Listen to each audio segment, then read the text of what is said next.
బుల్లితెరలో కూడా కుకింగ్ షోకి జడ్జిగా చేశారు. అవునండి, 6 సీజన్స్ చేశాను నేను. అంటే 2001-2 టైంలో 99-2000 టైంలో నేను అమెరికాకి వెళ్ళి అక్కడ ఒక దగ్గర 5 నెలలు అక్కడ ఉన్నాను. అక్కడ మా బాబు దగ్గర ఉండాలని చెప్పి అక్కడ ఫ్రెండ్స్తో ఉన్నాను. అక్కడ ఏంటంటే అందరూ ఉద్యోగాలకు వెళ్ళిపోయేవాళ్ళు, సూపర్ మార్కెట్కి వెళ్ళాలంటే దూరం. So necessities mother of invention చూడండి. సో నేను దాని లేక కుకింగ్ నేర్చుకున్నాను. అక్కడ నేర్చుకున్న కుకింగ్ మెల్లగా మధ్యలో వైవిజయ్ గారు బిర్యానీ నేర్పించారు చేయడం.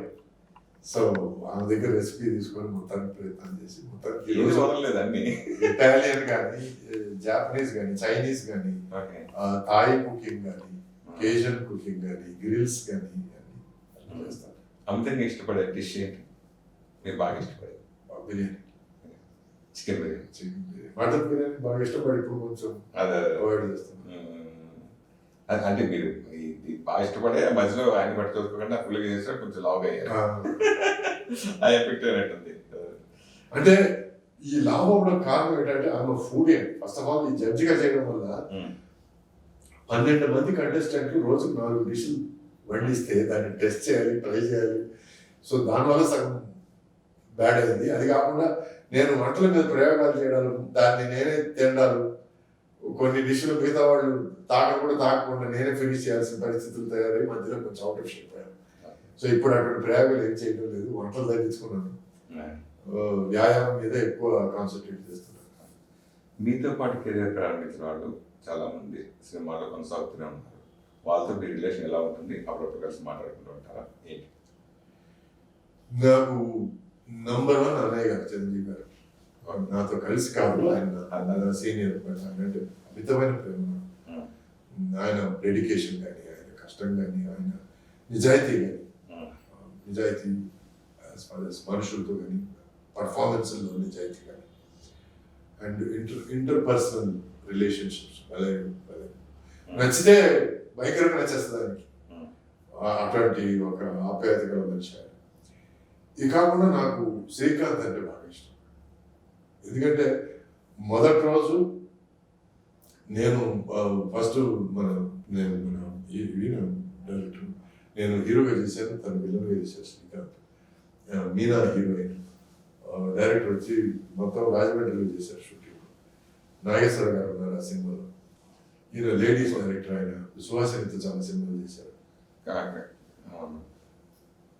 క్రాంతి కుమార్ గారి సినిమాలో ఫస్ట్ టైం నాకు పరిచయం. అక్కడ తను నాకు విలన్ గా పరిచయం చేశారు. విలన్ చేస్తున్నాడు అది. అప్పుడు మేము ఎట్లా కలిసామో, అప్పుడు మేము ఎట్లా అలా చేసుకున్నాం. ఈ రోజు వరకు అలాగే ఉన్నాం. మంచి ఫ్రెండ్స్. అంటే మధ్యలో తను మంచి హీరోగా కెరియర్ మలుపు తిరిగింది, మంచి రేంజ్ లోకి వచ్చాడు. నేను హీరోగా చాలా సినిమాలు చేశాను. ఎక్కడ మాలో తేడాలు, విభేదాలు, నువ్వు ఇది నువ్వు నేనది అనేది లేదు. కానీ ఈ రోజు వరకు ఒక ఈక్వల్ ఫ్రెండ్స్ గానే ఉన్నాం. ఎక్కడ ఆ ఈక్వేషన్ మారదు. ఆ ఈక్వేషన్ మారకపోవడానికి నేను ఫ్యాన్. నాకు బాగా ఇష్టం. ఈ ఇంకొక మనిషి ఇట్లాంటి ఈక్వేషన్ ఉన్న మనిషి శ్రీహరి. మనకు అందరికి దూరం అయింది. గోల్డ్ బ్రహ్మాండమైన మనిషి. అప్పుడు కూడా నాకు ఇతను మంచి జిమ్నాస్టిక్స్ అంతా చేస్తాడు, అతను నేను వేషం అనుకుంటున్నాను అని డైరెక్టర్ ఒక పరిచయం చేశాను. ఆ రోజు ఎలా పరిచయం అయిందో లాస్ట్ వరకు అదే పరిచయం, అదే ప్రేమ, అదే ఆప్యాయత. ఈ 40 ఏళ్ల కెరీర్లో రకరకాల అప్ అండ్ డౌన్స్ ఏమి ఉంటాయి. అయితే ఓపిక అందరి మార్పుల గురించి, మీ కెరీర్లో జరిగిన విషయాల గురించి అని అడిగితే మీరు ఊహించని మార్పులు లేదు. ఓపిక అందరి మీ కెరీర్లో, మీ కెరీర్ పరంగా ఏది నాకు షాక్ అనిపిస్తుంది. ఎందుకో తెలియదు. నేను మా తాత నన్ను చూసి అనేవాడు, ఒరే నీది ముసలి బ్రెయిన్ అనేవాడు. ఎందుకు తాత అట్లా అంటే, నువ్వు జీవితం ఆల్రెడీ చాలా చూసేసినట్లు మాట్లాడుతావు. అప్పుడప్పుడు నువ్వు నాకు అందవురా ఫీలింగ్ మాట్లాడతావు. జోక్గా చెప్పిన మాట నాకు ఇప్పటికీ నేను అప్పుడప్పుడు ఆలోచిస్తుంటాను. అంటే ఆల్రెడీ ఒక 2-3 జీవితాలు చూసేసిన ఒక ఫీలింగ్ ఎక్కడో నా మనసులో ఉంది. అంటే నేను అంత తెలియపడ్డాను కాదు. ఇట్ మేబీ పాస్ట్ లైఫ్ అంటారు చూడండి, I don't know what it is, but ఎవరైనా సడన్ గా పెద్ద హీరో అయిపోయాడంటే నేను నా మనసులో అనుకోవడం అతనికి ఇతని ముందు ఇవి చేసాడు కాబట్టి అతను అవ్వడం తప్పలేదు అన్న ఫీలింగ్, అన్న సమర్థన వస్తుంది తప్ప అయిపోయాడు టైం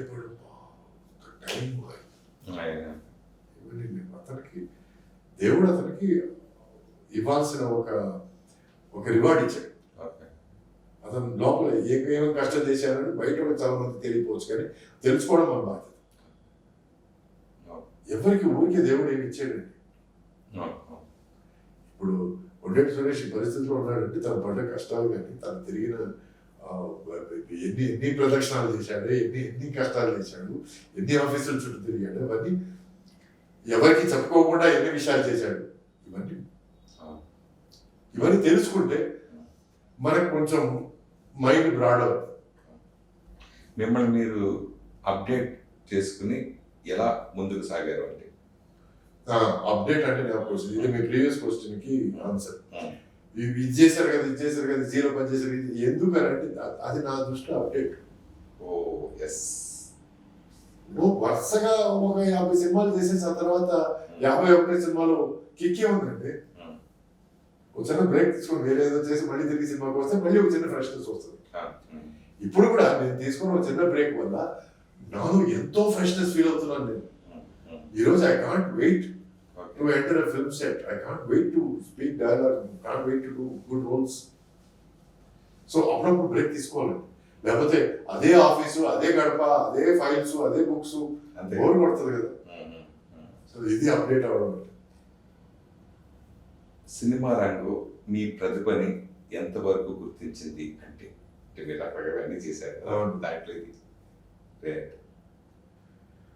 నేను నెగిటివ్ రోల్ చేసి నన్ను తిడితే నేను బాగా చేశాను ఫీల్ అవుతాను.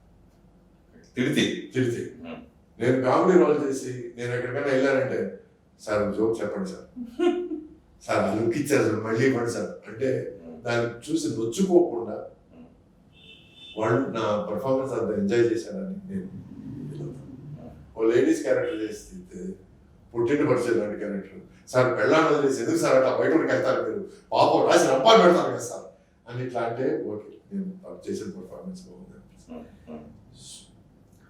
నాకు పూలమాలు వేసేయాలి చప్పట్లు కొట్టాలని ఏ రోజు అనుకోలేదు. నా పర్ఫార్మెన్స్ గుర్తించి ఆ పర్ఫార్మెన్స్ వల్ల సినిమా ఆడడానికి హెల్ప్ అయిందంటే అది చాలా అనుకుంటాను. అమితంగా ఆశ లేదు.